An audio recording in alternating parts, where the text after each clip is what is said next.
I decided to race for perfection against a cheater. I have to speedrun through the whole game in vanilla, while he can cheat by using every bug and exploit he knows about. In the first video of this series, I showed my perspective across Spring of Year 1, but since I got so many requests for it, I will quickly run down the cheater's course of actions and focus a bit more on him from now on. Corruptionista, this is his name, created a character named 70, 279, 434 in order to abuse the item called exploit, which is an exploit I've already covered in the previous video, but in short words, every time a villager reads his name, he receives the corresponding items, which in this case are a star drop, a jade, and a magic rock can. There are overall 3 major ways to trigger this exploit, either through your name, the farm's name, or the name you give to animals bought from Marnie. So during the early days, he simply kept farming those items by talking to Pierre and later using a phone to call Gus all day long, skyrocketing his max energy limit and generating a huge amount of jade and food that he will later use during cave runs. He also frequently visited Marnie to buy chickens that he would name with codes for legends, treasures and tiger slime eggs, amassing a gigantic amount of money, reaching over 500,000 gold in less than 1 week. With all the money, he quickly completed the Georgia and unlocked the cinema and the island, just a few days before the end of spring. But now, summer has started. During this season I will focus on generating more money and upgrading my tools, while Corruptionista will be doing island stuff and will start messing with me. Just keep watching.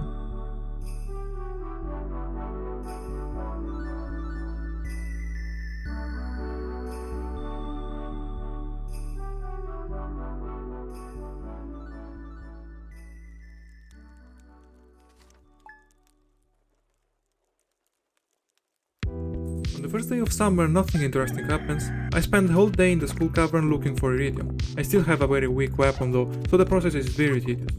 I also clear the remaining days in the farm, as I will need a lot of wood for kayaks and thunder. On day 2 I go back in the desert and buy all the star fruit I can afford. I then fertilize the soil and plant 100 seeds. For the rest of the day I go chop down more trees across the valley.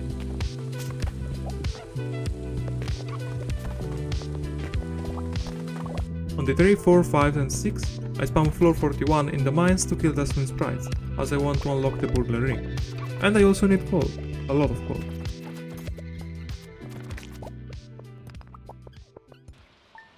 Day 7 is raining, but not with water.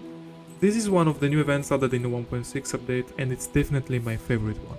The whole farm is covered in these new fiber bushes and trees have moss all around them. The air itself is green, I just love it. We literally spend the whole day clearing bushes and trees around the valley, gathering tons of moss. I also find a new wild seed variant, which only grows flowers.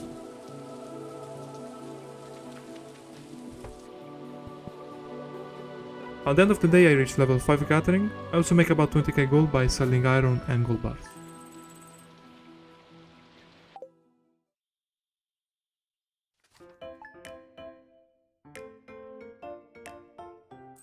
From day 8 to 11 I keep farming dustling sprites and gold bars. On day 8 Corruptionista finally reaches 5 hard scooters Modius and gets access to his basement. This means he can now dupe almost every item in the game at a crazy speed, since he can modify his name anytime he wants. He also pays the Georgia Pirate on the island to locate all the missing walnuts and unlock QE quests, which he immediately activates starting the QE beans quest. The only reason he does so is to fill my inventory with useless seeds.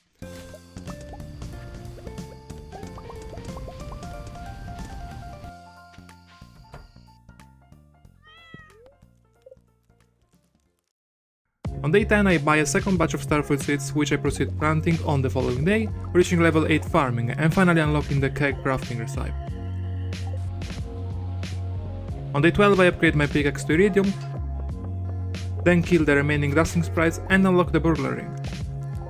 I am almost ready to do skull cover runs, I just need a bit more damage, so I upgrade my weapon to a lava katana. I then plant all the oak trees and craft the first 4 kegs, which I put inside my house. On day 13 I fish all day since it's raining and I will have to reach level 10 in all skills anyway. I have a few melon pumpkin seeds left from the museum rewards, so I decided to plant them in the greenhouse. It's a temporary thing though, as I will transfer everything to the island at the start of fall. On day 14 I retrieve my iridium pickaxe and can finally go back to the mines. I spend day 14 and 15 in the school caverns, mining a total of 70 iridium ores, My main goal here is to smelt and sell as many iridium bars as possible since I have the mining profession which doubles the bar's value. Also, during day 14, Corruptionist activates the Dangerous Mines quest.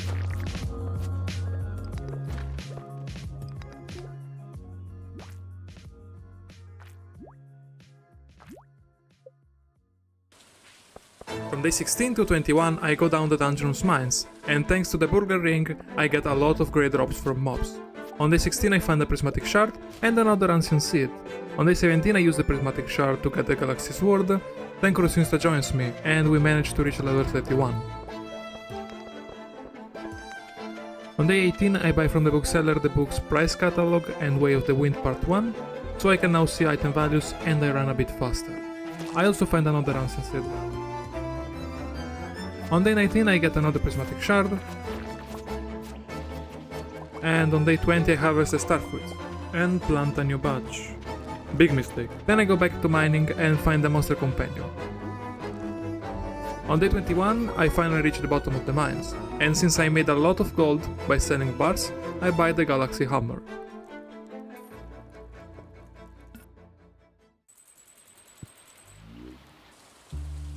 On day 22 I smelt a few radioactive bars and craft all the tappers I can. I need a lot of oak resin to craft kegs.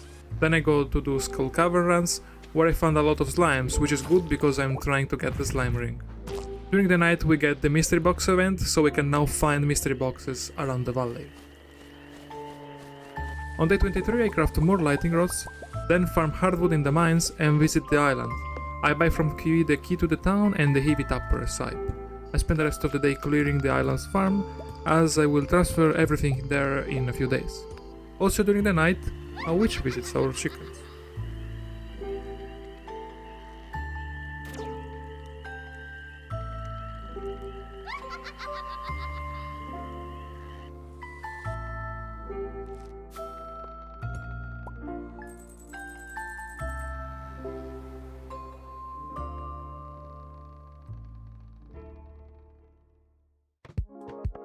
From day 24 to 28 I keep farming in the Skull Cavern. I need iridium to craft iridium splinkers. I also want to kill as many Skull Cavern mobs as possible to progress Jill quests. From day 24 Corruptionista starts farming geodes and secret nodes, as he wants to unlock sewers as soon as possible. On day 25 I buy 200 speed growth fertilizer and 160 starfruits. While mining I finish the Jill scrap quest. Corruptionista keeps farming geodes and collects all island's secret nodes. He also starts boycotting me by placing random furniture across the map to slow me down. On day 26 I craft a few iridium splinkers, which I will use on the island, and Corruptionista finally unlocks the sewers.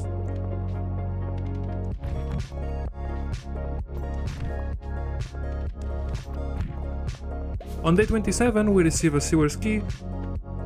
I keep mining all day and craft a few mega bombs, which I'll use to hold the ground on the island. Corruptionista completes the wizard quest by visiting the witch and activates mobs into the farm. We will now have level 10 combat mobs roaming around the farm all night. During the night we hear a wind and a crack. The new raccoon event has begun. On day 28 I discover I am an idiot. I miscalculated something and I'm not a level 10 farming, so starfruits didn't grow fast enough to be harvested. All those seeds got wasted.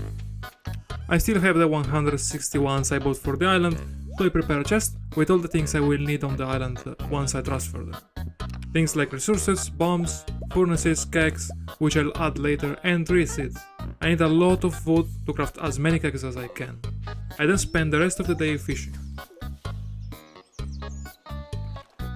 On the same day, Corruptionista changes his name to Tiger Slime Egg, Legend and Prismatic Gem. He spends the whole day farming these items and generates about 720,000 gold in one day.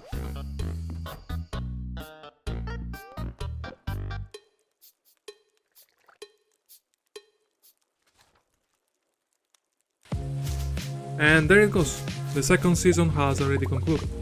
During fall, I will focus more on the island, maxing out my tools and weapons and start giving gifts to NPCs, while also working towards other achievements like shipping every item, growing gold seeds and more.